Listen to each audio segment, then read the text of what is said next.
Do you not have a Muppet shirt? I really don't. I wish I did. That feels like a crime with how much you like this movie and Christmas Carol. For sure. It's just one of those things. I didn't have a DuckTales shirt for the longest time. And that's now one of my favorite shirts. Your girl found that shirt. I do appreciate that.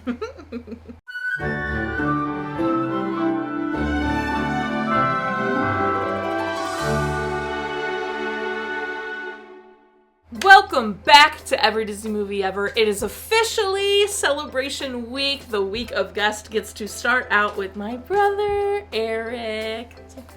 Hi, I'm back for the third time's the charm. True. Today we are going to talk about Muppet Treasure Island. Muppet Treasure Island is a 1996 theatrical release. It's directed by Brian Henson and David Lane. Brian Henson I covered in the Muppet Christmas Carol. The link will be listed in the description.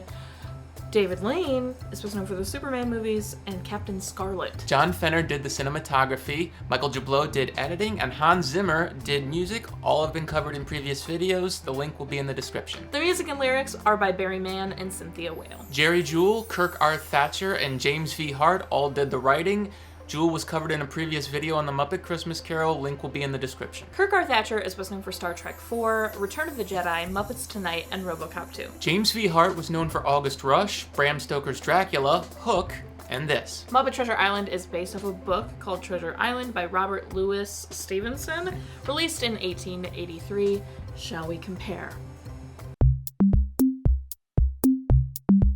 Sailor Billy Bones arrives at an inn where he informs a young boy named Jim Hawkins to beware of a one-legged seafaring man. Bones' old shipmate Black Dog fights him but runs off. Pew visits Bones and gives him the black spot as a summons. Bones has a stroke and dies. Pew and his comrades attack the inn, but Jim and his mom escape with some money and Bones' packet. In the packet, they find a map that leads to Captain Flint's treasure. Jim shows John Trelawney and his partner the map, and they decide to take Jim on as their cabin boy. They set sail with Captain Smollett, whose crew is a bunch of pirates that work for Flint. Long John Silver is one of them, and he is one-legged. Jim overhears a plan of mutiny and murder. When they arrive to the island, Jim meets Ben Gunn, a former Flint crew member. The mutineers arm themselves and fight with Smollett's men. Jim rejoins the crew and makes his way to the ship. He cuts off the anchor and boards the ship. He meets Israel Hands, who helps him beach the boat, but then tries to kill him. Yeesh. Jim shoots Israel. Haha. When he gets back to the stockade, Smollett's crew is nowhere to be found. Silver and the mutineers are the only ones left. Silver saves Jim and agrees to a truce. They set out for the treasure with Jim as a hostage. When they arrive at the spot, it's empty and they're ambushed. Gunn had taken the treasure to his cave. They take the treasure back to the ship and leave. Their first stop, Silver takes some gold and escapes. When they return, they all split the treasure. Jim says there's more on the island, but he would never undertake the voyage again. The end. The film stars Tim Curry, Kevin Bishop, Dave Goelz, Steve Whitmire, Frank Oz, Bill Connolly, Jennifer Saunders, Jerry Nelson, Kevin Clash, and Bill Beretta. Tim Curry plays Long John Silver, and I covered him in the video about Darkly Dawn, so the link will be in the description. Also, besides Tim Curry, there are 4 others I've covered in previous videos. Almost all of them were the Muppet Christmas Carol, so they're just going to be listed in the link in the description. Kevin Bishop plays Jim Hawkins. He's best known for Star Stories, Russian Dolls, In the Long Run, and this. Billy Connolly plays Billy Bones, and is best known for Brave, The Boondock Saints, Mrs. Brown, and The Hobbit Battle of the Five Armies. Jennifer Saunders plays Mrs. Bluvridge. She's best known for Absolutely Fabulous, the show and the movie, French and Saunders, and Shrek 2. Kevin Clash plays Bad Polly and many more, as they all do, and is best known for Sesame Street, Teenage Mutant Ninja Turtles 1 and 2, and this. Bill Beretta played Clueless Morgan and more, and is known for all things Muppets. After the success of The Christmas Carol, they decided to do another classic story in the same way, and they were torn between Treasure Island and a King Arthur story, but they decided Treasure Island would be a little bit easier Muppet-wise. 100 actors auditioned for the role of Jim, but Kevin Bishop, the first audition, got the role. The film didn't have a distributor, but Disney did have a first look deal based off their Christmas Carol success, and then a making of documentary aired on the Disney Channel. The film got a 73% on Rotten Tomatoes, which isn't too bad. It had a $31 million budget and ended up making $34.3 million at the box office. Reviews were mixed to positive. It was called energetic and fun, but some also thought it was overdone with the pirate parts with the Muppets being a little too much. There are jokes during the credits, before I forget to say anything about that, and there are 2 parent deaths. Jim's dad and Long John's dad. They say they both passed. They don't say anything about Jim's mom, even though we can assume she's dead because Jim's with Mrs. Loveridge, or whatever her name is, they don't say anything, and we know the rule. Said or seen on screen. Muppet Treasure Island's a favorite of yours. Mm-hmm. Long time. You know, everybody has their first pirate movie they were exposed to, and this was actually mine, of all things. Oh, interesting. Most people have those earlier ones, like the first Pirates of the Caribbean and stuff like that, and most people remember Pirates of the Caribbean as the quintessential one of the newest generation, but I was sort of caught in that weird hurricane eye, where Muppet Treasure Island was the only well-known pirate movie that came out to a big fanfare, and being a huge Muppet person, this was the one that caught my eye, and I've always enjoyed it ever since. Did you see it in theaters? Yes I did. Did you really? Yeah. You were like 11, so you would definitely remember Yeah, that. definitely saw it in theaters. It made quite an impression. Wow. Well, I must have been with them, 1996. You were young, though, so Well, yeah, you had no I idea what you were watching. I was never a big Muppet person. I didn't, like, grow up on them like he did. I mean, no, I didn't even watch... I always watched Mickey's Christmas Carol. Mm-hmm. I wasn't a Muppet Christmas Carol person. So I never saw a lot of Muppet stuff. Most of the Muppet stuff I saw was, like, in popular culture, so, like, I knew Kermit, Miss Piggy, I knew their rapport, I knew Beaker, you know, I saw those skits and stuff, but I never watched the show, and I didn't really ever watch the movies, even though I did grow up hearing nothing but my brother being like, oh, but they're good. But, you know, I'm thinking he's going based off his memory of them, which can always be skewed because Mighty Ducks isn't that good, let's be fair. And, I was actually pleasantly surprised by both. Muppet Christmas Carol, I went in being like, you know, Michael Caine's great, so, like, I'm expecting that to be pretty solid, and then was very shocked at the high production value for something that was struggling to find a distributor and all that kind of stuff. So with this one, I was like, okay, like, Muppet Christmas Carol was pretty decent, like, I liked that, and I was like, I know I like Shiver My Timber, Shiver My... Just like I know the one song from Muppet Christmas Carol. And it started, and I was like, why are these such high production value? Like, the cinematography, the music, all of it was just so top tier, and I'm always surprised. So then I'm like, well, dang, now I'm, like, in, and I have to enjoy the movie. And obviously, to have talent like Michael Caine and Tim Curry come into your movies and act like they are not acting with puppets just takes it to another level, obviously.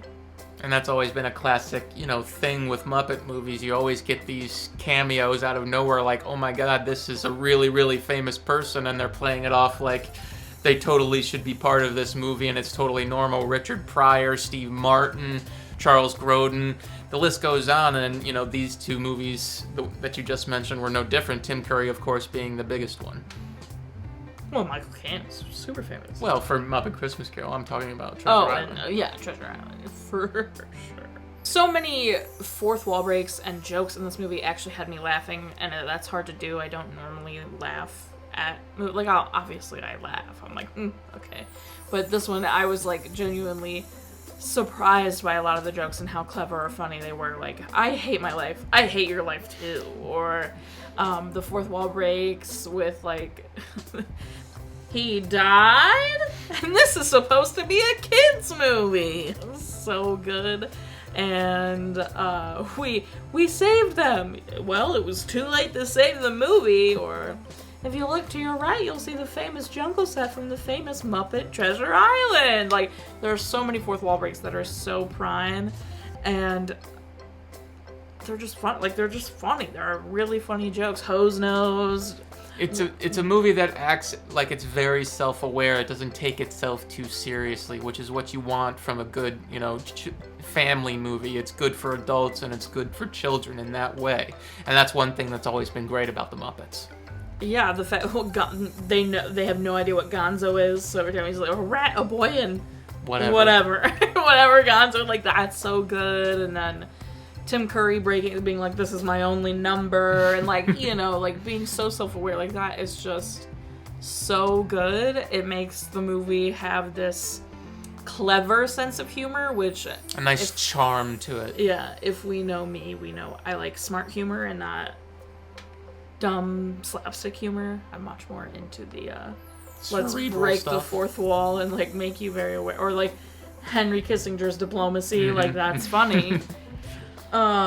I will say Brian Henson still strong out here with his Dutch angles. They crack me up so much in all the dramatic moments. And he was definitely way more heavy with them in Christmas Carol, but he used them in those beginning scary moments with Billy Bones.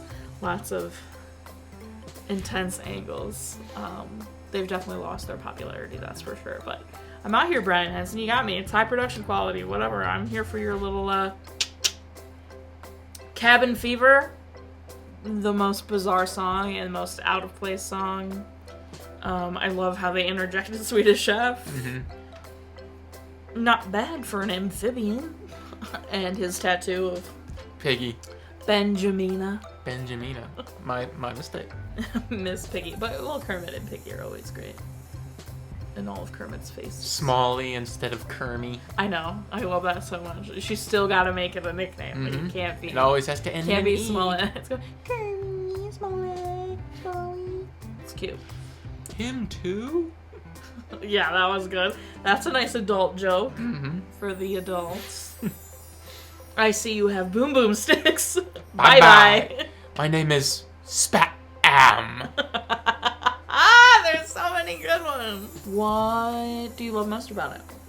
You know, it's a mix of the, great comedic timing between the actors. It seems like they're having a lot of fun with it. They're not taking it too seriously, but I think the music really carries it forward. Oh, yeah. Obviously, the beginning songs, the first one's my favorite personally, but, all the songs are good, but it really gets itself started really well, and I think that's sort of what carries the momentum through the rest of the movie. Yeah. I also think this is one people don't realize Hans Zimmer did.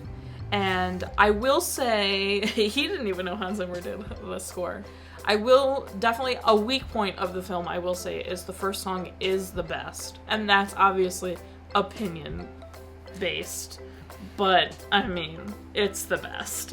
And the music is just immediate. Like, when I watched it, I sat down and I was like, okay, I'm ready for Muppet Treasure Island. You hit play and it's immediately out with this score by Hans Zimmer that you're like, oh, like, I'm in for an adventure. Like, this is going to be so fun. And then all of a sudden it's shiver my timber, shiver my soul. And, like, it's doing this choreography and they're walking with the treasure to the beat. And it was just, like, such a good opening to explain, like, the treasure and all that kind of stuff. And then every song after that just gets, like, weaker and weaker, in my opinion. I think Tim Curry's song is pretty good. And Jim's song Jim's song is pretty good. But Cabin Fever and Miss Piggy and Kermit's song aren't that good. And then I don't remember after. I mean, I think there's a couple others, but first one is definitely the strongest. But the score, I was actually genuinely shocked at how little box office came back because it was such a good movie. It was entertaining. The production value was high, and it's the Muppets. Muppet Christmas Carol did really well. I figured it might do the same, but it wasn't a complete failure, but I would have expected it to do a lot better considering I thought it was a great movie. So aside from that, I just thought it was a really enjoyable movie. I liked it. Solid. Very surprised. It was a pleasant surprise for me. That's it? That's all you got? What would you rate it? I'd give it a really solid 7. It's not going to be one of those movies that's going to, win any awards or all that. But if you're looking for a movie that's going to entertain you, make you laugh, bring all the emotions to the table without getting a little bit too serious, perfect movie for that. That's funny because my opinion is a 7, but my final rating came out to be 8. Wow. What should it be? 8 treasures? Doubloons? Doubloons. 8 doubloons out of 10. 7 doubloons out of 10. Our total movie counters. Parent death toll is... Cry count is still the same. If you want to keep up with the movie I'm watching when, follow me on Instagram, Twitter. You'll find out what movie I'm watching when. I put up videos every Monday and Friday, and sometimes Wednesday. It's the week of guests officially. Follow Erik on Twitter. He's a big old sports writer, and he does a lot of other stuff too, because he's fun and funny, and he's great. And you should just follow him on Twitter, because he's my brother, and that's awesome. Thanks for being here. Thanks for having me. You're welcome. I think everybody likes having you. Join Patreon, because oh boy, is there a lot going on over there for this month. Please go join Patreon. I did a lot of work, so I'd really like for people to watch it. So please go join Patreon. Erik is going to be the first interview on Patreon, so go check out that. And his request, you're the first, so I don't know. I asked everyone of the week of you guests to request a movie that I'll cover on Patreon, and Erik requested All Dogs Go to Heaven. So if you want to see me cover All Dogs Go to Heaven, go to Patreon. It's up there already, and his interview will be up at the same time this video was uploaded. Until next time, which is tomorrow. Comment, like, subscribe, and I don't know if you are, so you do, and don't Long John Silver about it. Don't be Long John Silver. I mean, was he really that bad? I mean, yeah, he was bad. He killed people, so. He was a conflicting character. And Flint. Don't be Flint. Don't be any. Don't be a turd. Don't be an a-hole. And what comes out of a-holes? Turds.